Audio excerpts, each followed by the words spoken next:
Russanne, thank you so much for joining us here today. It's just delightful to be with an old friend, and especially one that has such an interesting history. Oh, thank you. It's so nice to be here. Thank you for inviting me, Dorothy. Of course. Pleasure. So tell us a little bit about Russanne Kelley before the diagnosis.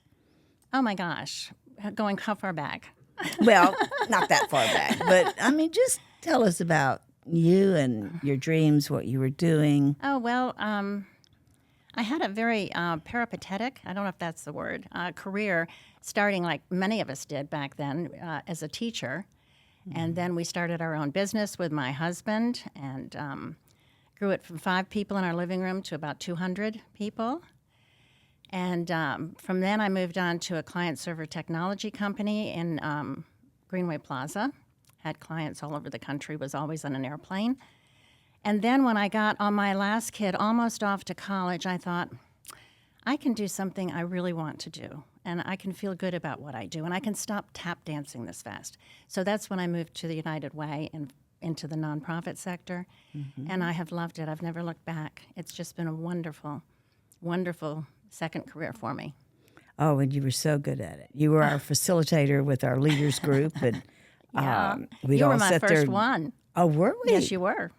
Really? Yes. I didn't Very know special. that. My goodness. It's going now. Russanne's going to tell us, don't do this and do that. And, Oh, I hope I wasn't that kind of a facilitator. No, but it was great for us. We were new and as executives, and all of us had lots of questions, and that's one of the best services I think the United Way does for up-and-coming nonprofit Thank you. I do leaders. It just meant so much, and you always had the answers.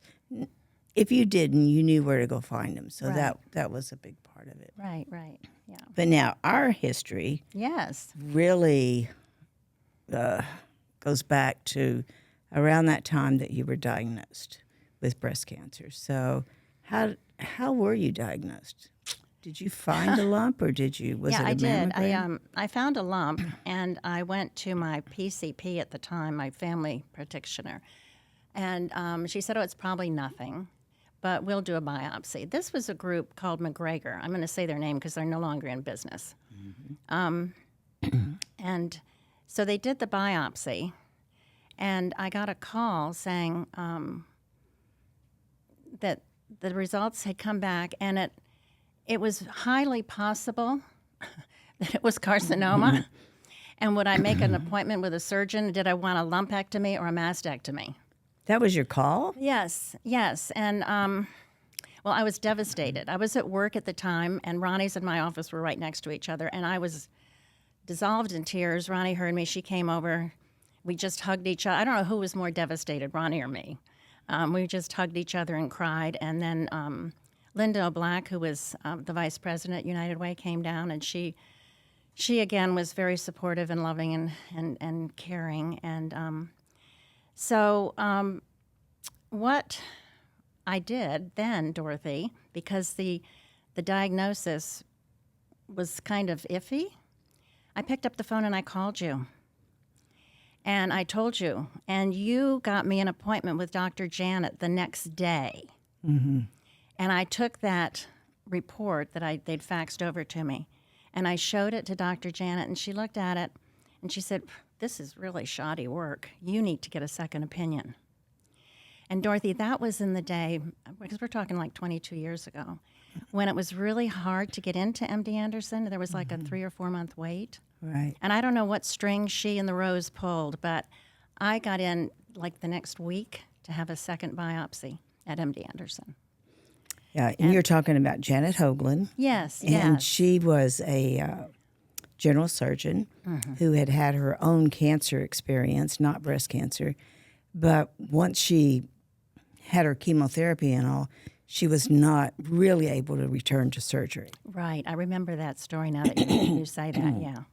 And so the Rose was so fortunate. Yeah. I mean, here we had this amazing doctor, surgeon, who had specialized in breast cancer. And now she was serving as our physician for our uninsured people primarily. Yeah. And just an excellent doctor. So I do remember that part. I remember I think she had to do a introduction letter of some kind because I just remember that process going on. Well, you made it happen, and I shall be forever grateful to you and to the Rose Oh, for that. goodness. Well, that's what we did. But now your cancer was very aggressive. It was very different. Yeah, it started out. It was supposed to be stage 1.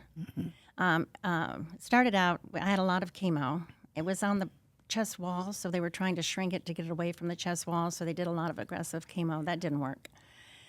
So then I had a couple of operations. The first operation to remove the tumor and check the lymph nodes. And then, they put the expanders in because you want to kind of look the way you were going in as going out. But when the report came back with 5 lymph nodes involved, and I was going to have 9.5 weeks of daily radiation, then I had to have another operation to take the expanders out because that might interfere. So, and then I went on with the radiation. So, it was a long haul, and and during that time, as Ronnie kind of alluded to my personal life, that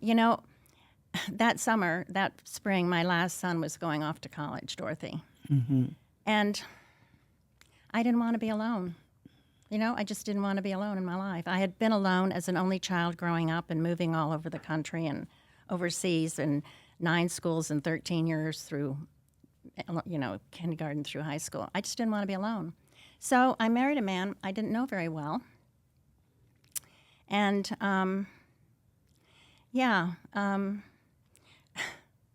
when I called after I had gotten my phone call and pulled myself together to tell him that I had cancer, he started to cry. I thought he was crying for me. He said, "You should have found that out before we got married. You've taken my choices away from me. This is going to be a year out of my life." What? I know. If I wasn't devastated before, I was devastated then. Oh, yeah. My gosh. I know. And this was over the phone. Yeah. How did you go home and Because you know talk what? to I him had stood or- up before God and my friends and my family and sworn I do and I will. And I was going to make it work. Somehow I was going to make it work. And I tried. I did. But, after the chemo and the couple of operations, Ronnie alluded to this in her talk. I had to get out of there. It was so toxic, Dorothy. I couldn't breathe. But I didn't know where to go. I mean, I was living in his house. All my stuff was in storage or in his house. I had a dog and 2 cats. I had been working all the time. I was tired. And so I felt trapped. And then Ronnie found this corporate apartment kind of near MD Anderson and United Way. And one Saturday morning in early February, they came in trucks and vans and U-Hauls and you name it. They came all up and down the street, and they came in and they said, "Russanne, just sit there. Tell us what you want." And they started packing up. And it was just amazing. 4 hours later, they were all loaded, and the caravan started off down the street toward my new home. I loaded Dixie and Sugar Cookie and Teo in my car. I was the last car out of the driveway. I never looked back. And that they are your friends who showed up. Oh my gosh, they were family, friends, coworkers, just men and women, husbands of coworkers, and I just that night when I slept in that new corporate apartment, I felt at peace for the first time in a long time. And yeah, I'm sure that really helped my healing process. So, how long before you were divorced? Well, From I him. had filed for divorce in January. And, in Texas, you have to wait 6 months. So that didn't come through until, I don't know, June or July sometime. And you're still going through treatment that whole And time. that was the 9.5 weeks of daily radiation. Oh, you know what? I want to talk to you about uninsured women, because you had asked Ronnie about that. So at the time, United Way did not have long-term or short-term disability in place.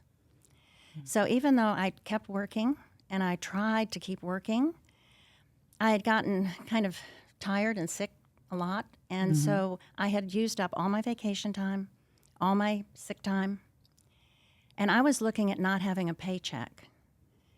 And even though our insurance covered 80% and we had 20, I mean, 20% of thousands and thousands of dollars is a lot of money. I was panicking. I was so upset. I was so scared, so worried. And one day, our HR director called me in my apartment, and she said, Russanne, people at work have donated anonymously their sick time to you, so you'll never have to lose a paycheck. Oh, my gosh. I still tear up just saying that. Oh, my gosh. Just saying that, Dorothy. Yeah. Yeah, it was a miracle. Lots of miracles. Well, now, I remember a very, very sad time, but as you're talking, I'm starting to see why you wrote your book. I mean, and tell us about this. When did you write your book? It was probably in around 2015, 2016. And how far was that from your diagnosis and your treatment? About 12, 15 years out. It was a long time, but I was working all the time. Right. Too.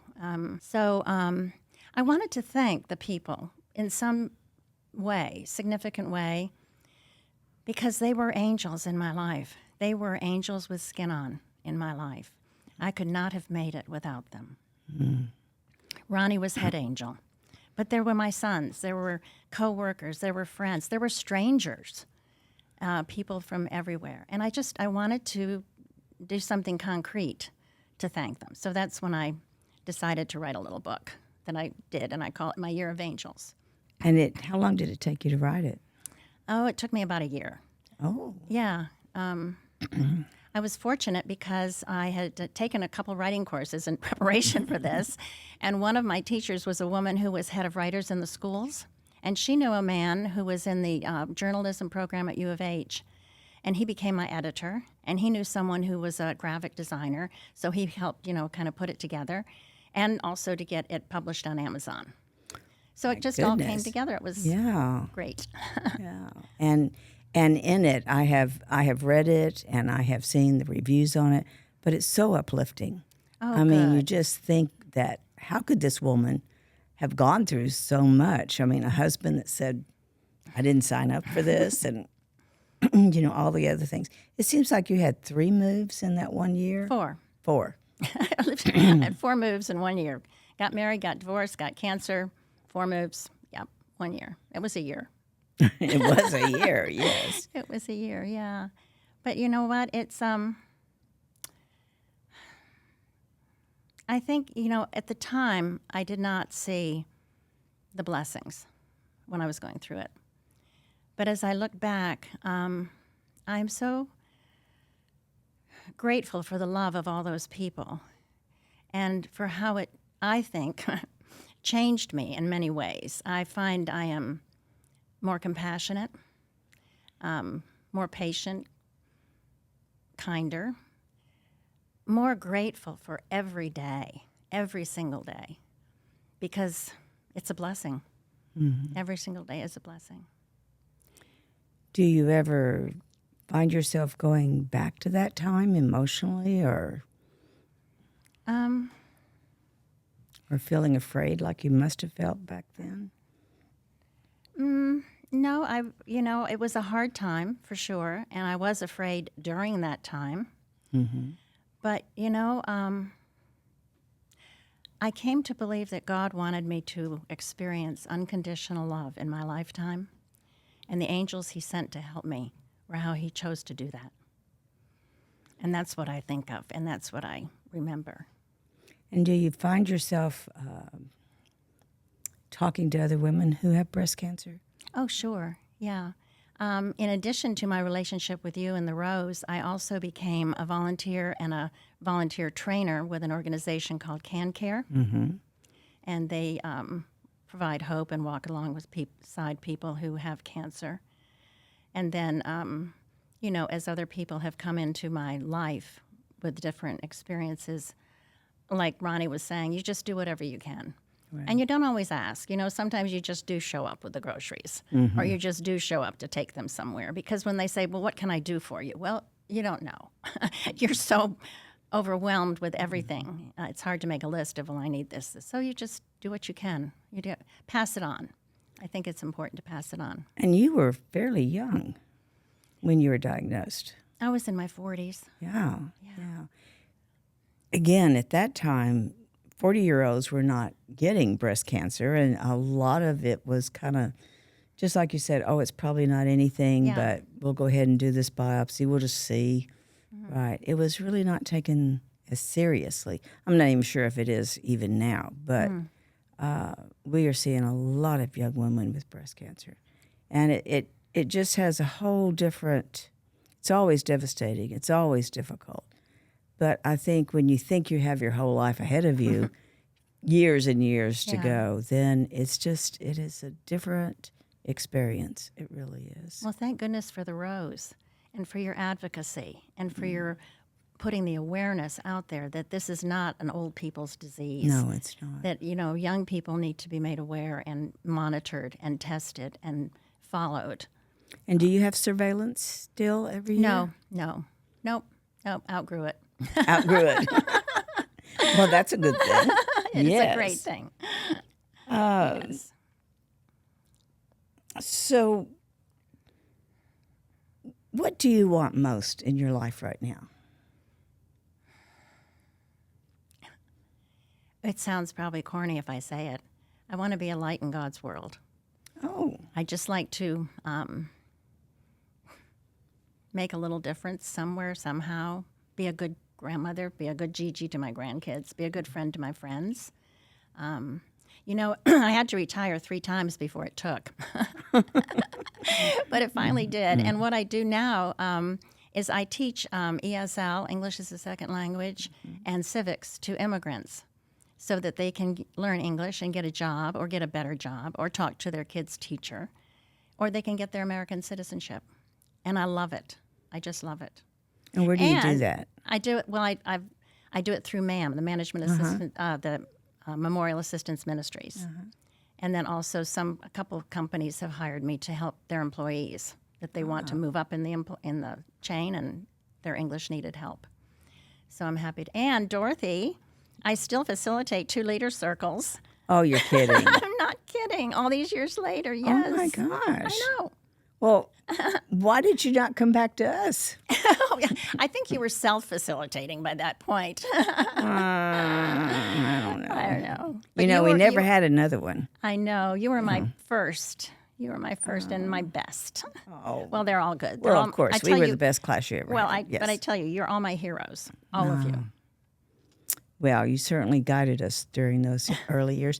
And, I don't know that we could say enough for anybody starting in any career needs that kind of help, that kind of support.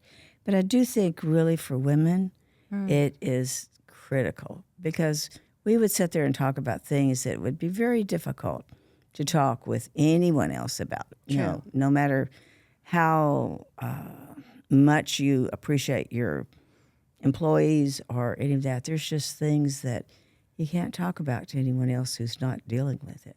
So it's really important. The Leaders Circle at United Way, any kind of group that will help you during those early years. Careers are tough. Well, and CEOs of nonprofits is a pretty unique position, Dorothy. Yeah. I mean, nobody does just what you do. Well, No. I always say. Other than other CEOs, and that's, That's was it. the purpose of the Leader Circles, yeah. All right. What is the most important message you share with women who are facing breast cancer? Because I don't see you as being sugarcoating anything. I don't see. I mean, that just never was Really? Russanne. No. Oh, dear. Well, one thing I tell them, I say, people are going to come around you, and they're going to want to help. Let them. Good advice. Let them. And the other thing, going through it, there are going to be times when you'll be discouraged, you'll be sick, you'll look funny, you'll hurt, but you are stronger than you think you are. and you will make it through this. And never give up hope. Never give up hope. Russanne, that's great advice. Well, I got that advice, so I'm passing it on. And you saw it. You saw it firsthand. I did. It was very hard for you to accept help for a while there. Yeah, well, Ronnie was pretty insistent. Well, yes. Everyone should have a friend like Ronnie. Everyone needs a Ronnie. Yes, they do. Yes. Hey, that's your next book. Everyone needs a Ronnie. Oh, that would be great. Oh, I on the could see caregiver that. side. Yeah, Yes. yeah, sure. Yes. All right. Well, thank you so much for being with us Oh, today. Dorothy, thank you for inviting me. Of course, it's sharing your story. It's a great story. Thank you. And for being that light, being that hope that so many women need during this time. Thank you again. I'm blessed, and I'm blessed to know you. Likewise, my dear.